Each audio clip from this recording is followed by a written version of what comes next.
TV Libellule en papier saison 2021, épisode pilote, 4 août 2021. No One Saint-Pédiatrix pavillon situé au-dessus des décharges qui abritaient autrefois des mineurs problématiques, qui auparavant avaient accueilli des combats de chiens illégaux hebdomadaires. Avant cela, le comté ne comptait que 150 lits d'hôpital psychiatrique. Peu de temps après la guerre du Vietnam, ses habitants voulaient remplir ce cratère massif avec quelque chose. Trash était une réponse raisonnable et rationnelle à l'époque. Les temps s'écoulèrent, avant qu'un long demi-siècle ne s'écoule. Comme prévu, ces parcelles considérées comme une propriété de rouille. Pendant des années, le comté a dépensé beaucoup d'argent et une main-d'œuvre laborieuse sans fin pour combattre, pour repousser les apparences flétries, mais n'a atteint que des frustrations. Pendant des années, les politiciens ont promis de s'attaquer à ce problème en tant que points focaux centraux pendant les campagnes, mais une fois élus, aucun politicien n'a jamais revisité cette question. Les responsables du comté ont offert ces parcelles de fléaux gratuitement en échange de la continuité des embellissements de la région. Aucun intéressé. L'année où le président Reagan a été réélu, des groupes d'investisseurs et des entreprises de construction se sont aventurés et ont construit des pavillons médicaux multifonctionnels pour enfants à plusieurs niveaux. Après de nombreux retards et revers, il a ouvert ses portes et les affaires dans les cliniques pédiatriques ont prospéré. Dans son centre le plus situé, se trouvent des cliniques de pédiatrie, de psychiatrie et de psychologie. Les cliniques structurées selon un modèle cyclique. Tida, une fillette de 8 ans au teint châtain clair, aux longs cheveux noirs, aux yeux marrons, au nez retroussé et aux traits du visage des plus attrayants, elle se tenait debout à près de 4 pieds. Son rendez-vous avec le docteur Maria Hernandez a été repoussé de 30 minutes. La réceptionniste a diverti l'un des jeunes patients de la clinique. Vendredi tard midi. À l'extérieur, les conditions météorologiques ont incité nos futurs élèves de 8e à quitter immédiatement l'intérieur. Soleil à 85 degrés accompagné des douces brises de zéphyr.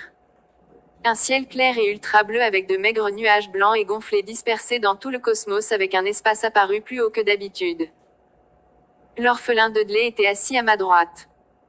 Dudley, un Indien indigène et des latinos avec de longs cheveux noirs entrelacés, des pommettes hautes, mince et debout à 5 pieds 3 pouces et vêtu d'un vieux tee, un short de bain et des tongs, a lu le catalogue de l'école. Pendant environ 15 minutes, il n'avait pas fait n'importe quel son. Il marmonnait périodiquement. Le baron Duke, un gamin blanc millionnaire avec les cheveux blonds les plus courts et les yeux les plus bleus, mince et se tenait debout à 5 pieds 4 pouces, s'assit à ma gauche et le lut aussi. Il n'avait pas beaucoup parlé non plus.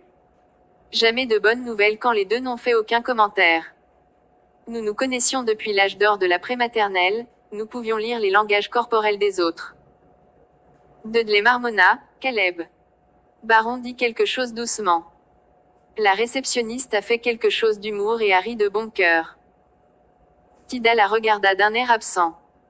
D'autres jeunes patients la regardaient aussi distraitement. L'artiste s'arrêta, analysa son auditoire. Elle analysa d'abord la réaction silencieuse de Tida, ensuite, elle étudia les retours inexprimés d'autres patients. Elle nous a jeté un coup d'œil fugace. Je la regardais avec les yeux grands ouverts et les lèvres scellées. Elle jeta un coup d'œil à Dudley et Baron. Ni l'un ni l'autre ne prêta attention à elle. Elle s'est levée puis a essuyé la sueur sur son front avec le dos de sa main puis a dit, « Audience difficile ». Le docteur Hernandez a appelé Tida. Une réceptionniste a escorté ma sœur cadette à son rendez-vous. Samedi avant le début officiel de l'école, un groupe d'entre nous s'est réuni au parc aquatique Enchanted, entrée gratuite pour les élèves jusqu'au lycéen. Aux entrées, nous faisions la queue aux côtés d'autres élèves d'autres écoles du district. Beaucoup d'étudiants et d'accompagnateurs remplissaient ces vastes espaces de stationnement. Des autobus scolaires, des fourgonnettes affrétées et d'autres types de véhicules ont également rempli ces places de stationnement. De plus en plus d'étudiants et d'accompagnateurs faisaient la queue à toutes ces entrées. Des bus supplémentaires, des voitures familiales, des fourgonnettes et des bus affrétés ont rempli tous les espaces disponibles et se sont déversés sur les zones herbeuses et les allées. Beaucoup de vélos et de planches à roulettes regroupées dans quelques zones les plus proches des portes d'entrée. Baron chaperonné sur limousine et majordome. Dudley et moi sommes montés sur nos vélos. Nous nous sommes rencontrés à l'arrière de la masse des gens. Nous nous sommes salués à coups de poing puis avons fait la queue derrière les autres. Nos autres camarades de classe étaient parmi d'autres masses d'amateurs du parc. Les conditions météorologiques les plus proches de l'acceptable, mais se sont rapprochées d'un territoire faisable. À 8 heures du matin, la température atteint 70 degrés avec un courant d'air modéré. Nuages matinaux dispersés dans l'atmosphère. Des brises soleil sont apparues dans l'hémisphère oriental. Là-bas, ces portions particulières étaient éclairées de couleur orange clair, il semblait qu'un feu de camp était érigé. Les mouvements et les bruits de bédlam des participants les plus animés venaient de toutes les directions. Les plus jeunes ont fait preuve de vitalité. Les plus âgés affichaient de la sérénité. Les chaperons ont démontré des capacités multitâches. Les employés de parc ont aidé et donné des conseils. Tout le monde de toutes les directions a contribué au pandémonium de mouvements et de bruit dans le parc aquatique enchanté. Mes parents ont emmené Tida et mon frère aîné Seth, un lycéen et ma sœur aînée Siakim, un étudiant en 2e année pour voir nos grands-parents. J'ai choisi de ne pas y aller pour plusieurs raisons. Toutes les énigmes morales de mes grands-parents ont évolué autour de Tida et moi.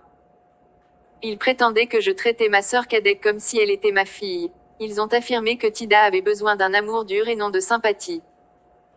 Mes parents ont accepté. Seth et Siakim étaient des jokers sur des sujets uniquement alignés sur leurs humeurs. Un jour, ils ont soutenu l'idéologie de nos grands-parents et un jour, ils n'auraient pas pu être plus en désaccord avec moi. Dudley n'en avait pas conscience. Il ne comprenait pas les relations entre frères et sœurs. Il ne comprenait ni ne voulait en savoir plus. À chaque 3e lune bleue et pas une seconde plus tôt, il a demandé pourquoi Tida n'avait ni ri, ni pleuré, ni montré aucune autre émotion. Dudley l'a appelé une nuisette cambodgienne. J'ai choisi de ne pas répondre à sa demande. Baron a suggéré des assistants personnels pour Tida. J'étais coincé entre deux extrêmes et les deux proposaient des idées alignées sur leur perception de la vie. Dudley est né dans la pauvreté et sans antécédents familiaux. Baron est né dans la richesse et avec de solides liens familiaux. Dudley a conclu que le manque d'émotion de Tida était lié au manque de soutien émotionnel des parents. Baron a conclu que l'argent résolvait tous les problèmes. Les aides personnelles, les majordomes et les femmes de chambre avaient besoin de richesse. Depuis sa naissance, Baron était entouré d'aides personnelles, de majordomes et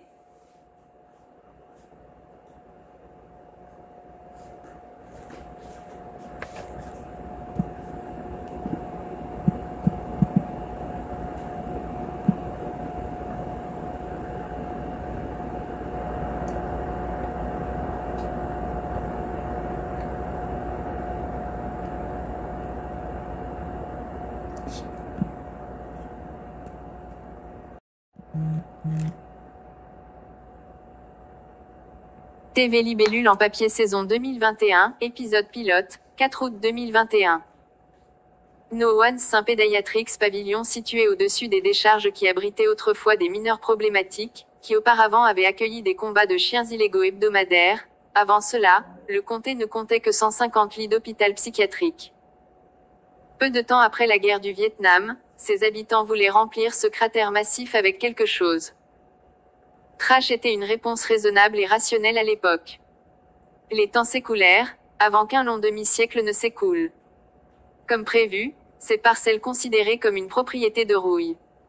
Pendant des années, le comté a dépensé beaucoup d'argent et une main-d'œuvre laborieuse sans fin pour combattre, pour repousser les apparences flétries, mais n'a atteint que des frustrations. Pendant des années, les politiciens ont promis de s'attaquer à ce problème en tant que points focaux centraux pendant les campagnes, mais une fois élus, aucun politicien n'a jamais revisité cette question. Les responsables du comté ont offert ces parcelles de fléaux gratuitement en échange de la continuité des embellissements de la région. Aucun intéressé. L'année où le président Reagan a été réélu, des groupes d'investisseurs et des entreprises de construction se sont aventurés et ont construit des pavillons médicaux multifonctionnels pour enfants à plusieurs niveaux. Après de nombreux retards et revers, il a ouvert ses portes et les affaires dans les cliniques pédiatriques ont prospéré. Dans son centre le plus situé, se trouvent des cliniques de pédiatrie.